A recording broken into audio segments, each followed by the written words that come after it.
slow cell door. Pay attention to the sound.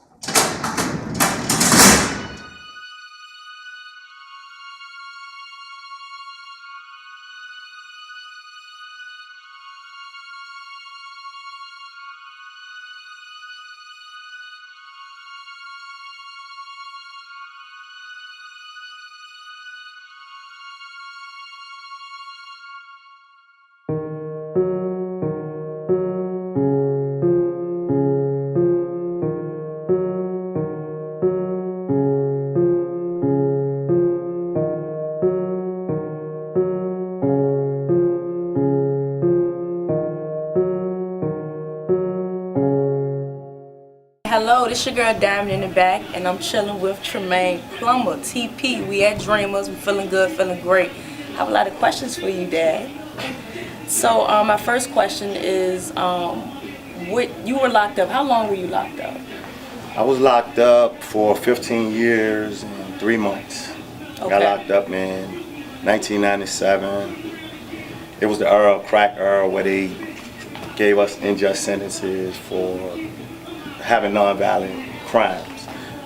During that period, I was blessed because Obama and Bush signed off on the crack law, able to release me, I think, 8 years of the sentence that I had, which was 25. Yeah, that's a blessing. So, just to backtrack, you said 90. Wait, what was the year you said? November 97. 97. Back in 97, just to go back, like, who is Tremaine? Like, who were you then? You know, just give me a little about me. Basically, back then, I was a good guy. Still is a good guy. I had several businesses. I started when I was 18, selling cars. Then I opened a clothing store. Then I ventured off to bringing people here and, for our shows and stuff. And like I said, things was going well. I was doing very well with New Style Clothing, which was my first business, bringing the city all the leather. Where was it located at? 3907 Hall Street, Richmond, Virginia. Okay. And that's the south side part of town. I eventually got a little section in Cloverleaf Mall back then. But things was well for like 3 or 4 years until I got indicted for the nonviolent drug offense. Okay, so, I mean, so you were doing a lot of positive things, you were making things happen. How did it feel, like, the day that you knew you were going to be indicted? You had a lot of children. How many children do you have? I have 8 to date. Yeah. 6 girls, 2 boys. I'm sure you know all my children. Yes, I am a sister of your children. Thank you. So yeah, like, how did you feel the day that you were indicted? Like, what were the thoughts in your head? It was a numb feeling. It's like no other feeling, because no matter what you're doing or how you trying to be positive, our situation is far harder than any other situation, and that's the truth. We come from poverty, and we have to grow up in poverty, and sometimes we are misguided. We don't know our means. We have to find our means. I'm not saying what I done was right to help my family survive, but at that time, that was the only way I knew to take care of my people. If I could take it all back, I would have never did it. But we live, we learn. Right. Okay, so you were gone for a long time. I also experienced you being gone for that time. Like, while you were incarcerated, what was going through your head? You know, of course, you would hear different phone calls from your children growing up, going through the emotions. Correct. You know, how was that affecting you while you were there and unable to do much? Worst feeling in the world. Worst feeling in the world. It's no other feeling than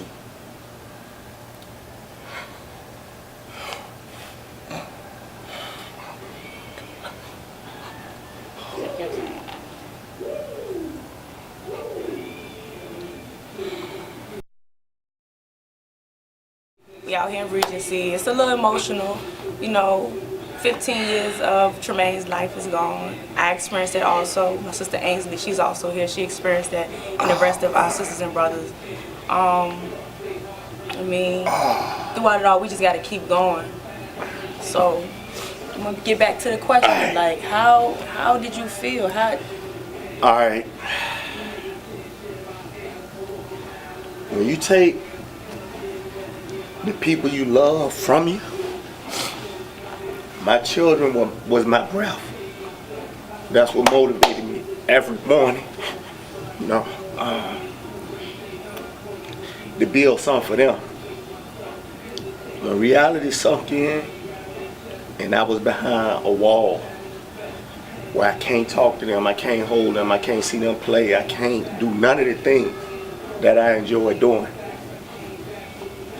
I became a different person inside. It's hard to explain with words because in prison and freedom is two different worlds.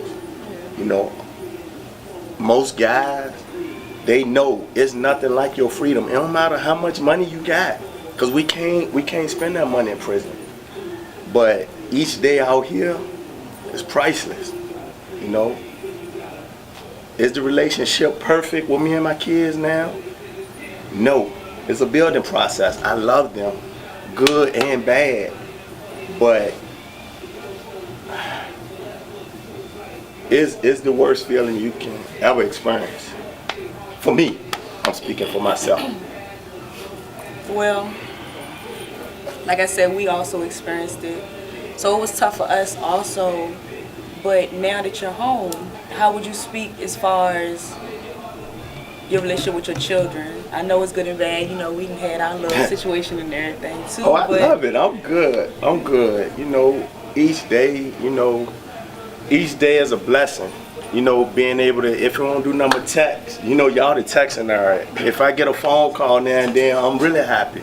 But if I get a text, hey dad, you alright? Or if I text you and y'all respond back, it's the little things that matter. Yeah. You know, those are things that a lot of people take for granted. Right. You know, being able to reach out to your loved one. So, it's good now. I love y'all. I see what y'all doing, what y'all done growed up to be. You know, ain't none of us perfect, but I see potential in each and every one of y'all. You know, and that means more than anything to me. So do you also see it as like a teaching process to yourself? Like, because, like I said, we went through the emotions also, so it's not always easy for us to receive you the way you give yourself to us. Like, yeah, I can elaborate on that because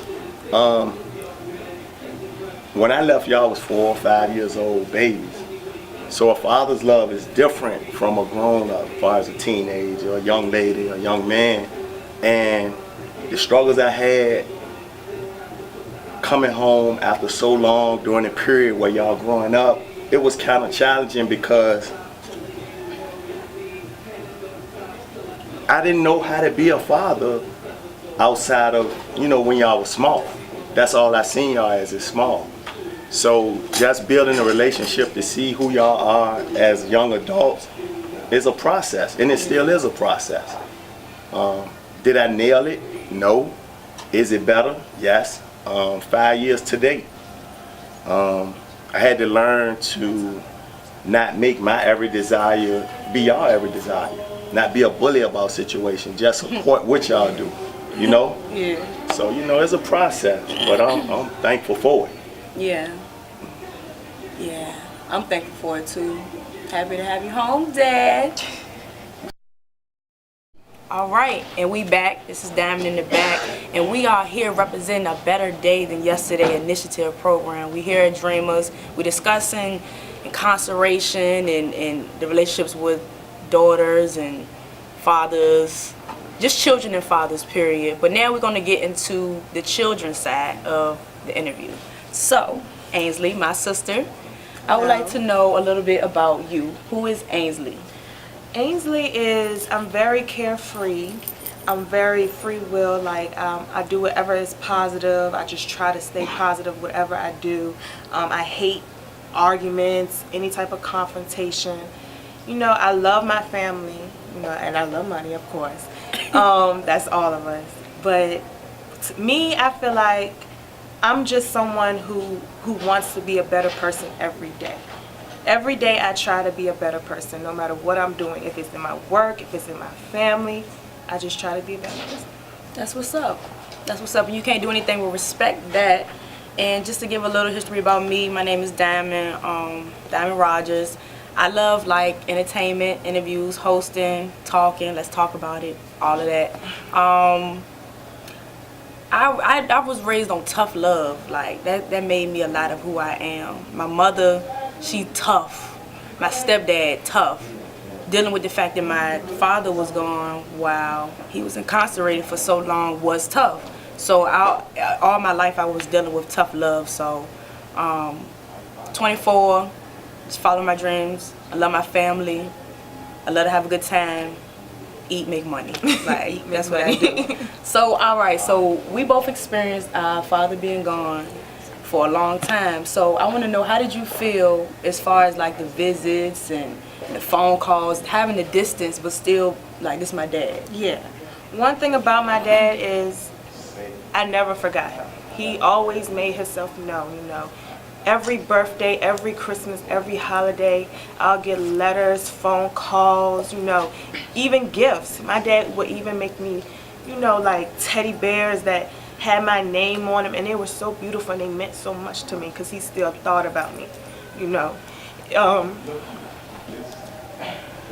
It was hard because, you know, growing up, you see your friends and you see your friends' dads, and you just imagine, like, if my dad was here, he'll be 10 times better than that, you know? And it's like, I loved him. I know what he did was wrong, but I know he did it to help me and my sisters, you know? So He had good intentions. He had good intentions. And at the end of the day, I don't fault him for leaving me, because I know it was for me. You know, he wanted me to have a better life. He wanted my sisters and brothers to have a better life. He has such a good heart, you know. So it was hard, but I got over it because I knew I was going to see him again. You know, at the visits, it was nothing but love. At the visits, my dad taught me so much that no school and nobody in the streets could teach me. I remember being 5 years old, knowing how to count money. You know, like, I knew how to count everything. If it had something to do with money, my dad taught me. Had something to do with math, my dad taught me. Like, he instilled in me how to learn, you know. I remember being 4 years old, you know, just learning things that most 4-year-olds don't know. Like, he taught us so much. You know, he's a great person. I love him. Sorry. I agree. How you feel? Our daddy is a great person. Me growing up without a dad, it was like, see, I had a stepdad in the house, but it wasn't the same. It didn't have the same effect. Like, see, me growing up, I felt kind of separated. I didn't feel part of. And don't get me wrong, I love my mama, I love my stepdad, I love my sister, I love all of them. They all my heart, but I didn't feel attached to the household. When I'm in the household and it's my mother, it's my stepdad, and it's their child, I'm here. I used to always be in my room, like, door closed. I used to always be outside or want to go chill with my boyfriend. It was like I was looking for a father figure and I couldn't find it at home. Yeah. I remember, I'll never forget, I was out at Sam's Club with my mama and my stepdad and Dayana, and I finally felt like comfort, like, okay, I feel like I can fit in right here. And I asked Daryl, I asked my stepdad, could I call him dad? He was like, yeah. So it was like, all right, cool, this will work. But I noticed whenever I called him dad one time, he didn't respond. And it's like, naturally, he may not respond the first time because that's not my dad. So it kind of like, that kind of then pushed me back even more, because it was like, it just is what it is. My dad ain't here. So like I said, I was just more so hurt because I was looking for a father and I couldn't find him. Right. And then it got to the point where I started looking at male figures in general funny, like my granddaddy, he'll say something and it messed me up, like because when you dealing with my mother, she wasn't single because she had my stepdad, but she was a single parent to my life. She was the only one taking care of me. It was her and my grandmother. So whenever I'm looking for like help, like prom, like, granddaddy, can you help me with my prom dress, because you know, kind of need it, I want to be cute, da da da. And he's telling me that he can't do it. It makes me look, and it's like, it's not all about the money, but it'll make you look at the male figure like, well, dang, what can you do? You know, and it'll hurt your heart. Like, you know what, forget it, to the point where I distance myself from all male authority in my life. I won't rock it with them growing up. My daddy, I communicated with him because I still loved him, but I was like, whatever. I was doing my own thing. My granddaddy, didn't really talk to him hardly at all. And my other granddaddies, I was just like, I just didn't. The only thing that really pushed me back to male figures was God putting my boyfriend at the time, my ex-boyfriend, in my life, Darren, because he was a great male figure in my life. So I mean, and that's not good. Whenever you're a female out here and you seeking for a male figure, that's where a lot of females go the wrong direction. They seeking for a father in their boyfriend, or they seeking for a male figure, period. And then they lean towards their boyfriend doing wrong. This is what they think is right. So I mean, it's hard, but it can always be helped. You know, it can always get better. So I'm cool. I'm happy that Dad here now, because it was a part of me missing, and he's here. Like, as he's here, I noticed that I'm a lot like my daddy. And I didn't know that. So that's what's up, though. All right, and we back like we never left. I'm down in the back, Ainsley in the bill, Tremaine, we are Dreamers, and we are representing A Better Day Than Yesterday initiative program. So we're going to keep working. So my question to you, Ainsley, is how do you feel, speak about your relationship now that he's home? Our relationship is rocky. Like, I love him to death, and I know he loves me, but sometimes we're good, sometimes we're bad, but at the end of the day, we're going to get in contact regardless. You know, like, that's my father. I can't just ban him out my life. Right. You know. Better not. You know, he shows a lot of tough love, you know. I'm the sensitive one out of all the kids. I can cry at the drop of a dime. And you know, and he doesn't care. He'd like, just wipe your tears, be strong, and keep it moving. You know, he guides me to be a better woman. He shows me, you know, that you don't need no man in these streets as long as you have the right head on your shoulder. As long as you're about your grind, as long as you're focused, that's all you need. You know, so I feel like my relationship with my dad helped me grow a lot, you know. It made me a better person. It's okay. Yeah. That's what's up.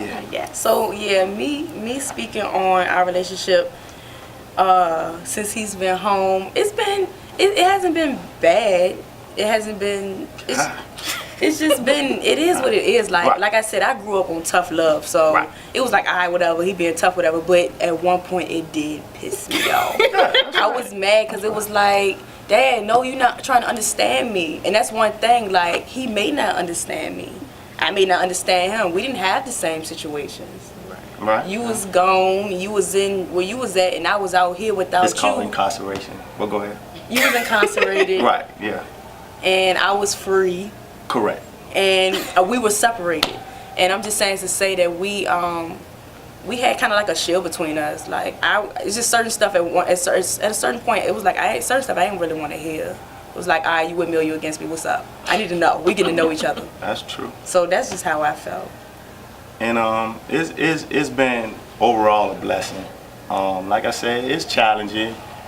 We dealing with young adults now, and smart young adults. So, you know, we're gonna have our ups, our downs. At the end of the day, though, we still always get together, do what we need to do, love, eat.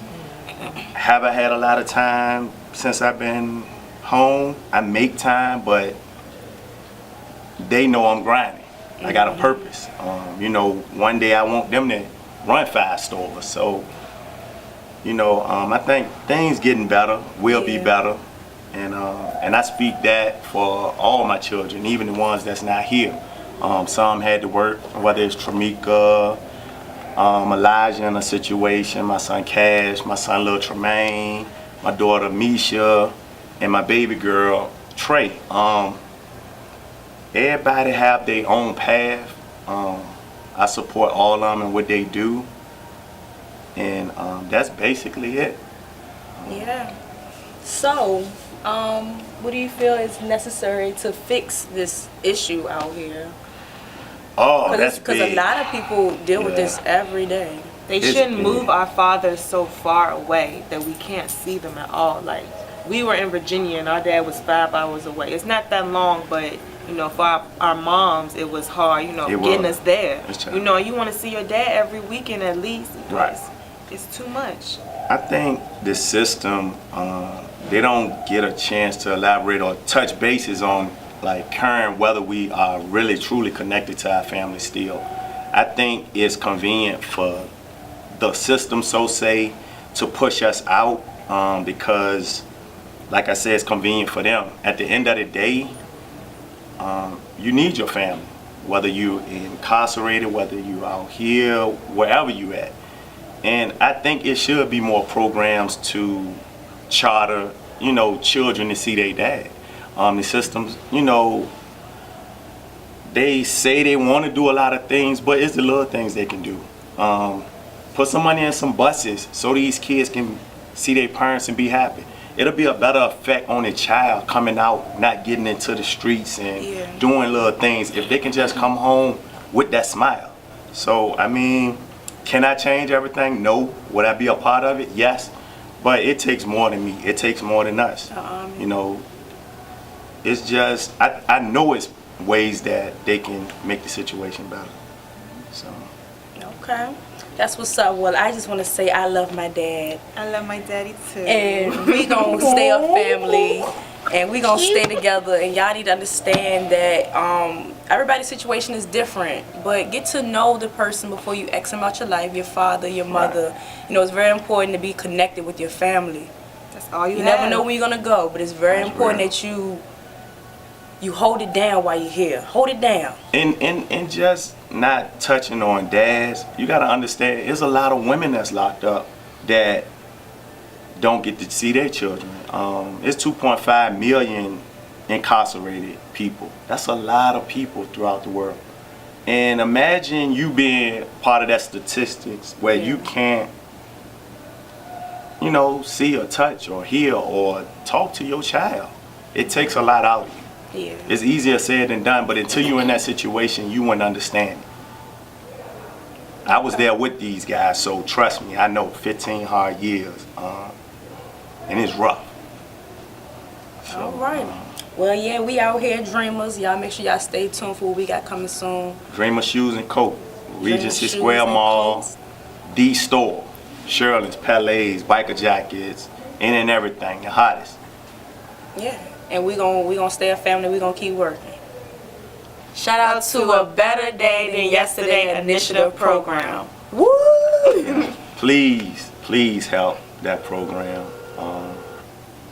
We need it.